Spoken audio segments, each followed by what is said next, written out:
출애굽기 2장 11절에서 25절까지.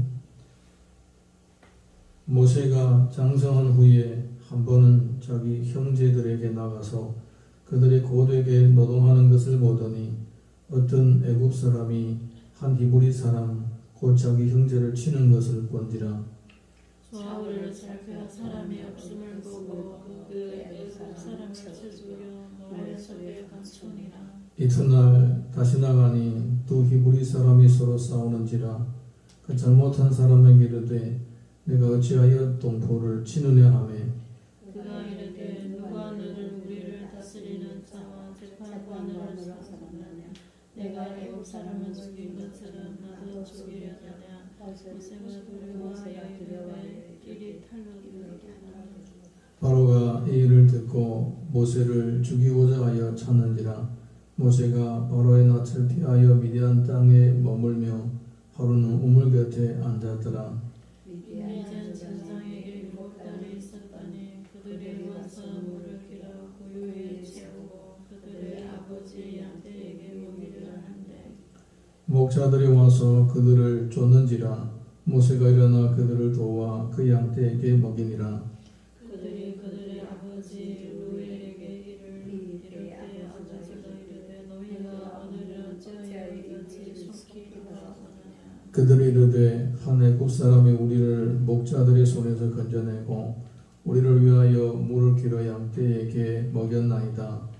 아버지가 딸들에게 이르되 그 사람이 어디 있느냐. 너희가 어찌하여 그 사람을 버려두고 왔느냐. 그를 청하여 음식을 대접하라 하였다. 모세가 그와 동거하기를 기뻐하며 그가 그의 딸 시보라를 모세에게 주었더니 그가 아들을 낳음에 모세가 그의 이름을 게르솜이라 하여 이르되 내가 다국에서 나그네가 되었음이라 하였다. 여러 해 후에 애굽 왕은 죽었고 이스라엘 자손은 고된 노동으로 말미암아 탄식하며 부르짖으니 그 고된 노동으로 말미암아 부르짖는 소리가 하나님께 상달된지라. 하나님이 그들의 고통 소리를 들으시고 하나님이 아브라함과 이삭과 야곱에게 세운 그의 언약을 기억하사 다같이 하나님이 이스라엘 자손을 돌보셨고 하나님이 그들을 기억하셨더라. 아멘. 우리 옆에 계신 분들하고 서로 인사하겠습니다. 새벽에 하나님이 도우십니다. 새벽에 하나님이 도우십니다. 새벽에 하나님이 도우십니다. 10년을 내다보는 사람은 나무를 심고 100년을 내다보는 사람은 사람을 키운다. 이런 말이 있습니다. 그러면 500년을 내다보는 사람은 뭐하고 1000년을 내다보는 사람은 뭐하고 10,000년을 내다보는 사람은 뭐하는가? 10년을 내다보는 사람은 나무를 키우고 100년을 내다보는 사람은 사람을 키우고 그 다음에는 500년, 1000년, 10,000년 내다보는 사람은 다 사람을 키워야 됩니다. 그만큼 사람을 키우는 것이 근본입니다. 우리 성경을 보게 되면 제대로 세워진 믿음의 사람 한 사람이 언제까지 그 사람의 영향력이 나타나느냐? 세상이 없어질 때까지. 세상이 없어질 때까지. 성경을 보게 되면 노아 같은 사람, 아브라함 같은 사람, 이런 한 사람이 바로 세워졌을 때에 그 시대뿐만 아니라 대대를 이어서 주님이 오실 때까지 그 영향력이 끊임없이 나타나고 있었던 것입니다. 그래서 사실은 성경의 역사는 사람을 키우고 세워가는 역사라고 해도 고안하지 않습니다.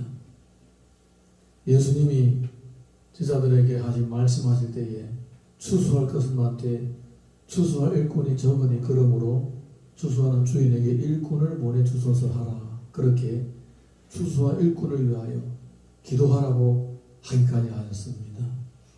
그리고 제자들을 보내실 때에도 직접 너는 가서 모든 민족을 제자로 삼아 이렇게 말씀하십니다.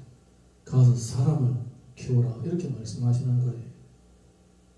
사도 바울도 사역을 할 때에 자기의 제자 디모데에게 너는 많은 장로들 앞에서 내게 받은 바를 충성된 사람에게 부탁하라 그들이 또한 다른 사람을 가르칠 수 있으리라. 부모가 성공한 부모는 자기와 같은 자녀를 키우는 것이나 또한 자기보다 더 훌륭한 자녀를 키우는 것입니다. 그것이 성공한 부모입니다.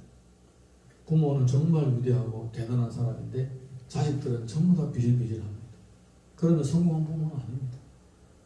성공한 사회적 인물이라고 할 수 있지만 부모로서는 그건 실패한 겁니다. 성공한 부모는 바로 훌륭한 자녀를 키워내는 거예요. 사람을 키우는 것이 백년대계, 천년대계, 만년대계가 되는 거예요. 사람을 키우는 것이. 그래서 성경에서는 항상 이 인물들이 어떻게 세워지는지 자세하게 기록하고 있습니다.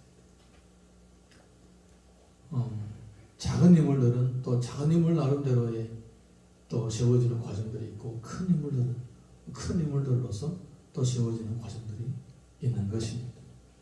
오늘 본문을 보게 되면 이 모세가 세워지는 과정 가운데서 성인이 된 모세, 어른이 된 모세에 어떻게 준비되고 있는지, 어떻게 하나님의 일꾼으로 준비되고 있는지 우리들에게 보여주고 있습니다.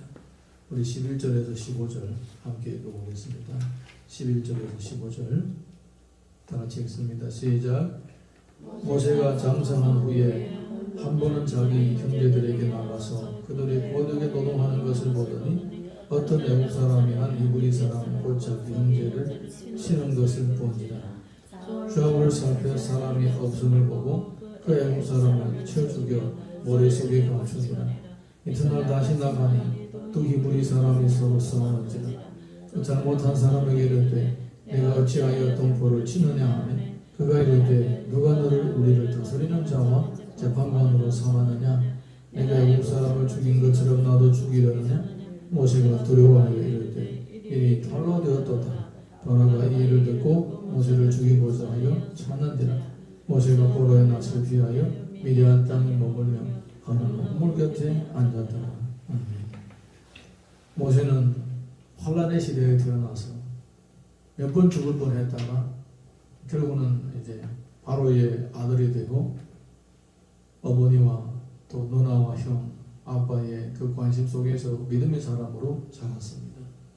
그래서 이 모세는 정말로 이 세속 가운데서도 경건한 백성으로 자라갈 수 있었던 훌륭한 사람이라고 할 수가 있습니다.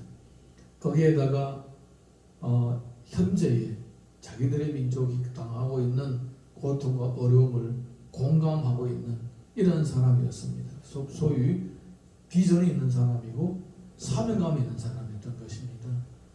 그래서 자기 형제들이 이 애국 사람들로부터 고된 노동을 고역을 당할 뿐만 아니라 거기에다가 괴롭힘까지도 당하니까 속이 막 열이 받는 것입니다. 분한 거예요. 이게 바로 지도자의 특징입니다. 지도자로서 태어난 거예요, 이 사람. 지도자의 특징이 뭐냐? 자기만 생각하는 것이 아니라 공동체의 아픔을 같이 하는 사람. 이 사람이 그 시대의 그 공동체의 리더가 될 수 있는 자질이 있는 거예요. 물론 그렇다고 다 되는 거 아니에요. 다 자질이 되는 거 아니에요. 우리 집안에 5 식구가 있어요. 집안에 무슨 일이 생겼어요. 누가 얘기하지도 않았는데 먼저 뛰쳐나가는 사람, 그 사람이 이 가족 일을 도우려고 먼저 일어서는 사람, 이 사람이 그 가족의 지도자가 될 수 있는 자질이 있는 사람이에요. 공동체도 마찬가지예요. 우리 어릴 때에 한족들이 그런 말을 많이 했습니다. 자리 요평 따오로도 무후라는 말이 있어요. 옛날에 기름이 귀했잖아요. 콩기름이 얼마나 귀한 겁니까? 콩기름이 넘어져서 꿀꿀 흘러도 그거를 세워놓지 않는다. 너는 도대체 우리 가족이 맞느냐? 너는 뭐하는 사람이냐? 이렇게 막 자녀들을 훈계하는 소리를 많이 들었어요. 그만큼 이제 가족에게서는 가족의 유익을 위하여 그 유익을 공감하고 함께 헌신하는 사람이 가족에게 진정한 가족이 되는 거예요. 진정한 가족이 되는 거예요. 이 공동체도 마찬가지입니다. 이 공동체에서 내가 빨대를 꽂고 이 공동체에서 내가 유익을 얻고 나에게 해가 되고 내가 헌신해야 될 때는 등 돌리고 도망가는 이런 공동체에 속한 사람이 아니에요. 공동체에 유임한 곧 가버리는 손님과 같은 사람이라고 할 수가 있겠죠. 교회도 그렇게 해줄 거예요. 하나님의 공동체도 마찬가지입니다. 어떤 사람이 괴롭힘을 당하는 것을 보고 도저히 내가 견딜 수가 없어서 도와줬어요. 도와준 거예요. 그래서 모세가 나중에라도 지도자가 되는 거예요. 나중에라도. 그런데 이제 그 사람을 도와주다가 어떻게 싸워가지고 애국 사람을 때려 죽였네. 그래서 그냥 파 묻어버렸어요. 훗날에 모른 척하고 또 갔는데 이번에는 자기 형제들끼리 싸우는 거예요. 야, 남한테 괴롭힘을 당하는 것도 참 힘든데 너희끼리도 싸우냐? 좀 그만 싸우지 마. 말했더니 그 중에 한 사람이 너 어제 애국 사람을 죽이는 것처럼 나도 죽이려고 하느냐? 이렇게 막 화를 내는 거예요. 그때야 이제 모세가 눈치 잘했습니다. 내가 사람을 죽인 거 처음은 다 자자구나. 바로가 이 얘기를 듣고 모세를 죽이려고 자꾸 찾아다녔습니다. 그래서 모세가 도망간 거예요. 이렇게 여러분이 만약에 가정이 걱정되고 가족들이 걱정되고 교회가 걱정된다면 이것은 하나님이 여러분에게 사명감을 주시는 특징입니다. 할렐루야. 사명감이 있는 사람은 그런 마음이 생기는 거예요. 내가 뭘 해도 할까 걱정되고 근심하고 이렇게 되는 거예요. 사명이 없는 사람 절대로 근심하지 않고 걱정하지 않습니다. 바로 딱 등 걸리고 가버리는 거예요. 나하고 무슨 상관이냐 이렇게 되는 거예요. 그래서 여러분이 이 하나님이 주신 마음을 느껴질 때에 어떻게 해야 되는지 주님으로부터 지혜를 구하면서 이 사명을 감당할 때에 그때에 인물로 세워지는 것입니다. 그런데 모세가 이제 문제는 뭐냐? 모세는 그런 사명감이 있는데 그거를 하나님 인도하심을 받을 수 있는 방법을 몰랐던 것 같아요. 어떻게 하나님 인도하심을 받아서 내게 주어진 이 사명감을 잘 풀어나갈 것이냐 그 방법을 아마 몰랐던 것 같아요. 그래서 그냥 혈기 화가 나가지고 사람하고 싸우고 때려 죽이고 그리고 형제들이 싸우니까 또 나가서 또 말리려고 하고 뭐 이렇게 혈기로 그거를 해결하려고 했던 그런 모습들을 보게 됩니다. 그래서 형제들을 구하려고 하다가 도와주려고 하다가 오히려 부작용이 생겨서 도망가게 되죠. 도망가게 됩니다. 자, 우리 이어서 16절에서 22절 보겠습니다. 16절에서 22절 시작.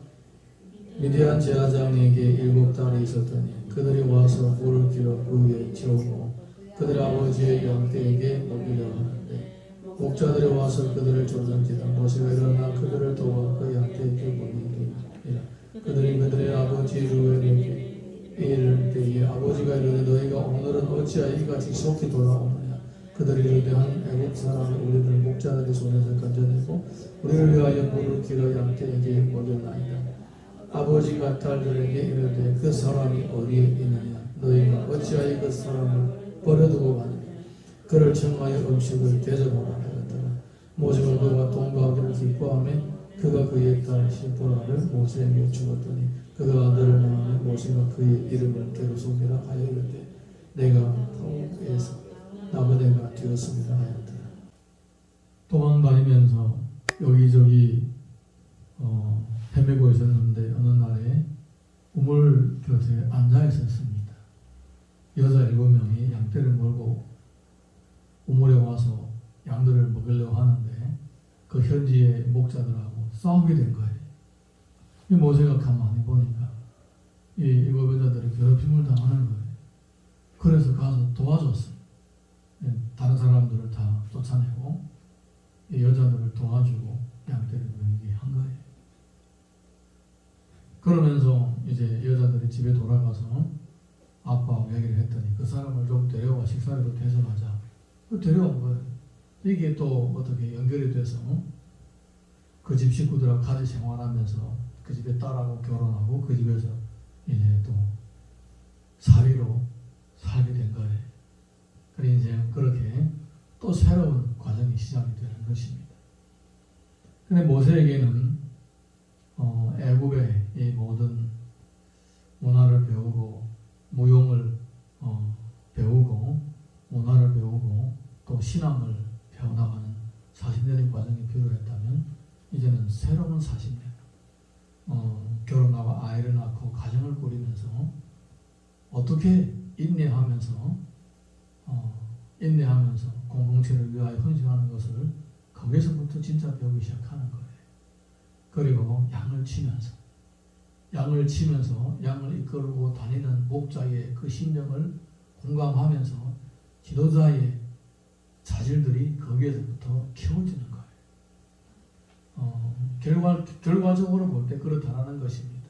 그래서 한 지도자, 한 믿음의 사람이, 한 믿음의 성숙한 사람이 세워지는 과정들이 있는 것입니다. 내가 그냥 뜨거운 열정이 있으면 다 되는 게 아니에요. 그거는 그냥 시작일 뿐이에요.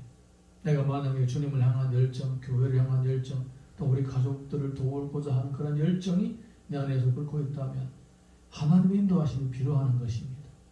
주님의 은혜를 받아서 성령의 인도하심을 따라서 하나하나 풀어나가야 되는 거예요. 바로 되는 게 아니에요. 이것도 그렇게 될 수 있기까지의 훈련의 과정이 필요한 것입니다. 그래서 이제 사실은 모세는 나중에 보게 되면 80살에 주님으로부터 진짜 부르심을 받고 그때야 비로소 지도자로서 쓰임을 받기 시작하는 거예요. 그러니까 나의 이 마음속에 만약에 열정이 있다면, 주님이 주신 열정이 있다면, 주님이 주신 어떤 불타는 사명감이 있다면 거기에다가 주님으로부터 말씀과 기도로 훈련받고 또 사람과 사람을 부딪히면서 또 혈기로 반응하지 않고 성령을 따라서 반응할 수 있는 그런 방법들을 연습하면서 이 공동체에서 내게 주어진 역할을 감당해야 되는 것입니다. 사실은 모세를 보게 되면요, 중간중간에 이 혈기 때문에, 그리고 마지막에 120세가 돼가지고 마지막에 결정적인 순간에 또 한 번 혈기 때문에 실수하잖아요. 그러니까 이 혈기라는 것은 정말 위험한 거예요, 사실. 어쩌면 우리가 주님 앞에서 혈기를 다스리면 정말로 하나님의 손에서 귀한 그릇으로 쓰임받을 수 있다는 것을 보여주고 있는 것이기도 합니다.